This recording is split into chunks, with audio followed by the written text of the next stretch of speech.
Well, sometimes it takes an hour. Sometimes it's like 15 minutes. We got to get this figured out. Got to talk to Farley. He should have plenty to talk about, though. So, first off, I want to thank everybody that came out to the meet. I want to thank everyone that came to we had a Panther Train, Pins Cancer. We had an event beforehand. I think we had over 70 kids come to it and raise some money for Blake Rodnick. Blake and Bill Bales were our honorary captains, which was a really cool thing to see those two guys. They're both battling cancer, and they're both inspirations to us and to our team. So appreciate everybody that gave them guys a round of applause, because they tell you what, you want to talk about heroes and guys that are fighting and battling and guys that I know I look up to. Those are two guys that I know I do and my team does. So it was a really good way for us to honor them and to help those guys out. But the best way that we can honor them too is to go put a knot in Missouri's head. And I think some of our weight classes, they did that, and they did that really well. Peters found a way to win, and I tell you what, it's a great thing when you can find ways to win. And maybe you're not competing as well as you're capable of, and you still find ways. I tell you what, that's a good sign, because that kid's wrestling pretty well right now.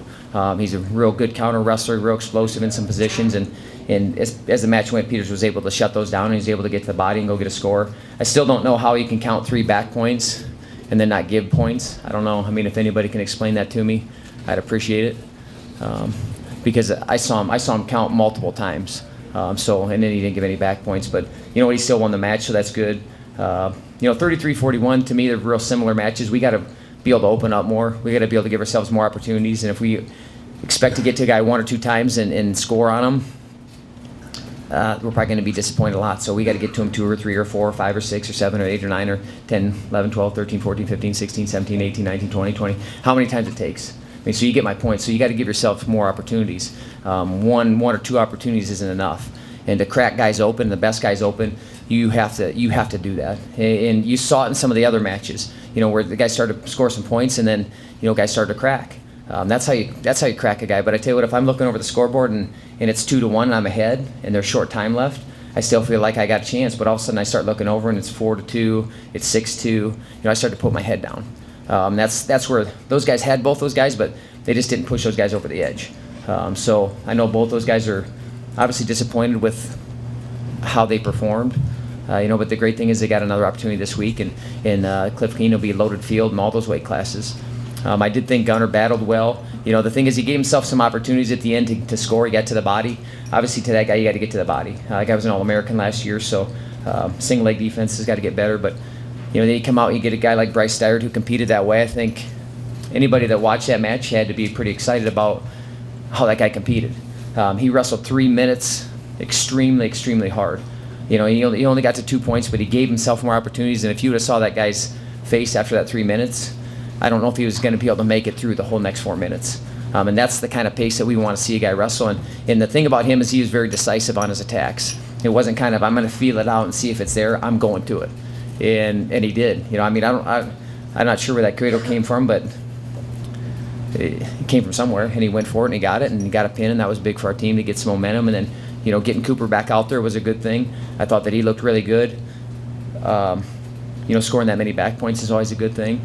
But I just thought real composed, looked really strong. 74-84, you give up bonus points, it's hard to win duels.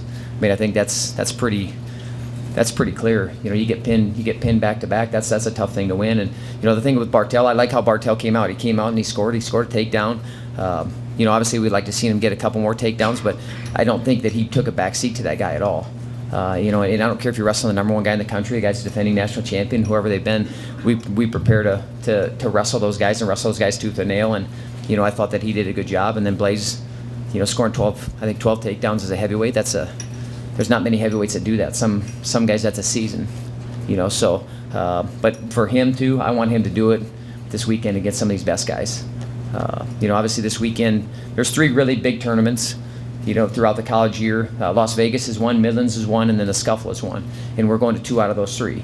So we're certainly going to be battle tested. We'll send 10 guys. I'm not sure what 10 yet. Probably more than likely the lineup that we had this weekend will go to Las Vegas, and then a lot of our other guys will go to Buena Vista. They have an open there. So we're going to have everybody competing, as many guys as we can this weekend, and then get them ready for the UNI Open next weekend, and then we have a little bit of break. So we want to go to Las Vegas. We haven't had a champ yet.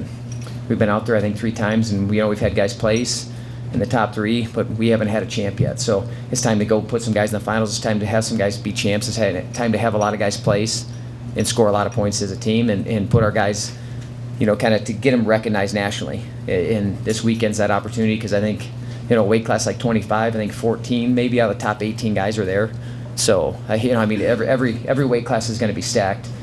So every guy has a huge opportunity in front of them, and to put themselves nationally known and put themselves in the rankings, and really start putting a spotlight on themselves in the program. So I know that we leave on Thursday, we wrestle Friday, Saturday. Flow Wrestling's got a lot of the coverage, so hopefully you guys will be paying attention. Anybody, you guys are going out to the East Coast? Anybody else going out to the East Coast? I'm going out to the East Coast. I know some other football fans are, but you can make the trip down to Las Vegas too. I think Las Vegas would be funner than Portland. Just my opinion. But any questions? Did you weigh your schedule this way? Come out of the gates, 3 ranked duels already. Now the strength of it, it's really hitting the teeth of your schedule right out of the bat. Yeah, I mean, I talked about this before. What's the difference if we're wrestling the first week of the year or the last week? I mean, we got to battle test ourselves. We can't. I really didn't want us working into the season. Sometimes you work into the season, and you know what? Our guys, we're going to Las Vegas, which is a tough tournament. Most of our guys have already seen multiple ranked guys already. So it's not like it's all of a sudden it's a surprise. We're going and we're wrestling guys that we're rolling over to guys that we're going to have to battle tooth and nail for. So I don't know.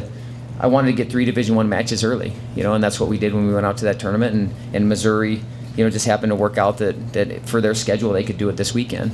And I think it's a good weekend to have a big meet. Obviously it was a packed house, and it should be whenever we wrestle Missouri. But I think it's a good weekend because, maybe there'll be a football game. A lot of weeks there won't be a football game though to go up against. There really be nothing else. So I don't know. I think getting in front of the home crowd early is always a good thing. But I don't know, weighing it that way, but I want us to be battle tested, and like I said, we kind of want to peak a little bit for Las Vegas, mini peak, and then obviously we get ready for Midlands too. So we got two huge tournaments within a month span. So we're going to really see where we're at as a team. Was that a win that almost Dylan needed? That guy was coming off a win, I think, over Zeke Boise, I believe. Was that a win? After a disappointing last year, this is a kind of a signature win right out of the gate. He beat that Rios kid too. That's beat some good kids too. So the thing that I like about Dylan is he's finding ways to win, and maybe he's doing it maybe different than he has before. If he's having to ride the guy, if he's having to defend, whatever it is. When you find ways, you build confidence, and he does have a lot of tools in that tool bag. And I heard that someone on Twitter said he has 0 offense. But I think that he has some offense. I know he has a lot of offense. He has a great high crotch. He has a great low single. It's just trusting and believing that more and creating more flurries. But I think they are good wins. Anytime that you can continue to find ways to win, that confidence builds. And this weekend's going to be huge because, like I said, I think it's something like 14 out of the top 18 kids are there. So, we're definitely going to see where he's at. But man, I like how he kept his composure though. He kept his composure coming forward. You don't want to dig a hole for yourself, but when you can find a way to dig yourself out of that hole, or you just don't get in that hole to begin with, then he's going to blow things out of the water. I think you referred to that Ben Askren tweet. Is that going to become some kind of fuel for Badon? I don't know. I have to ask him. I mean, I like it. It gets me going. It's a good thing. You know what? Everybody's got their opinion. I like it though. I mean, that's great. It's great because you know what? You always got to find little ways to throw another log on the fire. It's a good thing, man. I like it. He's an outspoken guy, and obviously we're talking about him, so he's doing something right. But I think he brought his kids to the meet though. So he brought he's got a club, and he brought kids to the meet because they love the atmosphere at the West Gym. And that's a testament to the fans and the things that we do. Because I do believe that we create a very unique environment in college wrestling. I really don't believe there's any like it. So we got to thank everybody for coming out and kind of creating that environment. And you guys have guys compete like a Steyer doesn't get you guys on your feet. That's when you guys want to come back again and again. So. I don't know. I don't know why I brought that up, but obviously it bothers me a lot. But that's a good thing, it makes me a better coach. Anything else? Where's Slicky? He said he wanted to ask some questions, but they said they won't let him.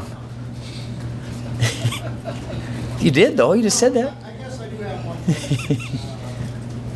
For me, one of the frustrating things for me is you have some guys that I think 150%. We got guys, the upper weights that are giving it hardly any effort in. Is it a confidence issue at 184 where you got a 50